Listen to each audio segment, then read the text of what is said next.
કેમ છો મારા વાલા દર્શક મિત્રો ઉનાળો પૂરો થઈ ગયો છે અને ઘણી બધી જગ્યાએ વર્ષા રાણીનું આગમન થઈ ગયું છે. વર્ષા રાણીના આગમન સાથે જ ચોમાસાના સિઝનલ ફ્રૂટ્સ આવવાની શરૂઆત થઈ ગઈ છે, જેમ કે જાંબુ, કેળા અને લીલી ખારેક.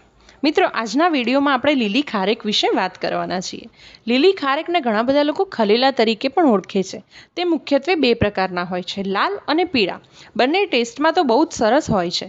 આજના આ વિડીયોમાં આપણે તેના દરેક ગુણો વિશે સમજીશું અને તે કેવી રીતે આપણને ફાયદાકારક છે તે વિશે ડિટેલમાં ચર્ચા કરીશું. મિત્રો, આ ખારેકની ખેતી એ કચ્છમાં બહોળા પ્રમાણમાં થાય છે. ખારેકમાંથી vitamin A, vitamin C, vitamin E અને વિટામિન બી કોમ્પ્લેક્સ મળે છે. મિત્રો, કોઈપણ એક ફળમાંથી આટલી બહોળી માત્રામાં વિટામિન્સ ભાગ્યે જ મળે છે. એટલે તમે સમજી શકો છો કે આ ફળ આપણા માટે કેટલું ઉપયોગી છે. વિટામિન્સની સાથે સાથે મિનરલ્સનો પણ ભંડાર છે.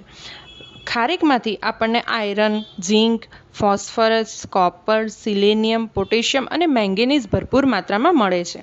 મિત્રો, આ એક હેલ્ધી ટોનિક તરીકે કામ કરે છે. જો તમે રોજ ખારેક ખાશો ને તો તમારી ઇમ્યુનિટી વધશે, તમારું શરીર પણ હેલ્ધી થશે. તો ચલો વિગતવાર હવે ખારેકના એક પછી એક ફાયદા વિશે સમજીએ. સૌથી પહેલી વાત કરીએ કબજિયાત. તો જે વ્યક્તિઓને લાંબા ગાળાની કબજિયાત હોય તો તેમને ખારેક ઘણી મદદ કરે છે. બાળકોને પણ એ આપી શકાય છે. ખારેકમાં ભરપૂર પ્રમાણમાં રેસા હોય છે, જેથી આપણા શરીરમાં રહેલો જૂનામાં જૂનો મળ એને દૂર કરે છે અને કબજિયાતમાં રાહત આપે છે. મિત્રો, ખારેકમાં વિટામિન સી હોય છે. તે આપણી ઇમ્યુનિટીને વધારે છે અને ચોમાસામાં થતા ઇન્ફેક્શનવાળા રોગોને દૂર કરે છે. સ્ત્રીઓએ ખાસ કરીને ખારેકનું સેવન કરવું જોઈએ, કારણ કે તેમાં ભરપૂર પ્રમાણમાં આયરન હોય છે. આપણા ત્યાં ઘણી બધી સ્ત્રીઓ એ ઓછા લોહીની સમસ્યા, જેને એનિમિયા કહેવાય છે, તેનાથી પીડાતી હોય છે. તો ખારેક તેના માટે ખૂબ જ ફાયદાકારક છે. મિત્રો, ખારેક ખાવાથી આપણું પાચન પણ સુધરે છે, કારણ કે તેમાં ઘણા બધા ફાઇબર રહેલા હોય છે. જે વ્યક્તિને ખૂબ થાક લાગતો હોય કે તેમને શારીરિક શ્રમ પડે તેવું કામ કરવું પડતું હોય ને, તો તેઓએ ખારેકનું સેવન અચૂક કરવું જોઈએ.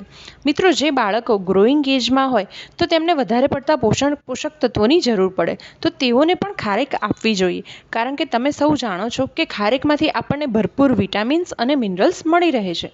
આજકાલ મોટાભાગના લોકોને વધારે વજન એક ગંભીર સમસ્યા જણાય છે.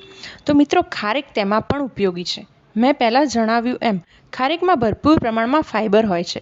તો રોજ સવારે તમે 4-5 ખારેક ખાઈ લેશો ને તો તમારું પેટ ભરેલું લાગશે અને તમને વધારે ખોરાક લેવાની જરૂર નહીં પડે. તે સાથે જ મિત્રો, જો તમે ખોરાક ઓછો લેશો તો તમને એવો ડર હશે કે અમારામાં અશક્તિ ના આવી જાય. પરંતુ ખારેકમાંથી આપણને કુદરતી રીતે શર્કરા મળે છે, જે આપણા શરીરને મજબૂત રાખે છે અને અશક્તિ આવવા દેતું નથી. મિત્રો, આપણા શરીરમાં બે પ્રકારના કોલેસ્ટેરોલ હોય છે. એક સારો કોલેસ્ટેરોલ અને એક ખરાબ કોલેસ્ટેરોલ. સારો કોલેસ્ટેરોલ એ આપણી હેલ્થ માટે સારો છે, પરંતુ જે ખરાબ છે ને તેના જ કારણે હૃદયરોગના હુમલા આવે છે અને સ્ટ્રોક જેવી તકલીફ થાય છે. તો મિત્રો, ખારેક જો તમે નિયમિત ખાશો ને તો આ જે ખરાબ કોલેસ્ટેરોલ છે ને એ ઓછો થાય છે. એટલે સીધી રીતે કહું તો તે ખારેક એ હૃદયના સ્વાસ્થ્ય માટે ખૂબ જ સારી છે. મિત્રો, આટલા બધા હતા ખારેક ખાવાના ફાયદા. હવે હું તમને કેટલીક સાવચેતીઓ જણાવી દઉં. સૌથી પહેલી વાત, મિત્રો, જો તમે હદથી વધારે પ્રમાણમાં ખારેક ખાશો ને તો તમને પેટમાં દુખવાની સમસ્યા થઈ શકે છે, કારણ કે તેમાં ભરપૂર પ્રમાણમાં ફાઇબર હોય છે. બીજી વાત, મિત્રો, ક્યારેક કેટલાક લોકોને વધારે ખારેક ખાવાથી ગળું આવી જાય છે અથવા ગળામાં ઇન્ફેક્શન થવાના ચાન્સીસ હોય છે. ગર્ભવતી સ્ત્રીઓએ ખારેકનું સેવન એ તેમના ડૉક્ટરની સલાહ અનુસાર જ કરવું જોઈએ. મિત્રો, આ હતો ખારેક વિશેનો સંપૂર્ણ વિડીયો. જો તમને મારો આ વિડીયો પસંદ આવ્યો હોય તો મારા આ વિડીયોને લાઇક કરો, સબસ્ક્રાઈબ કરો. Thank you.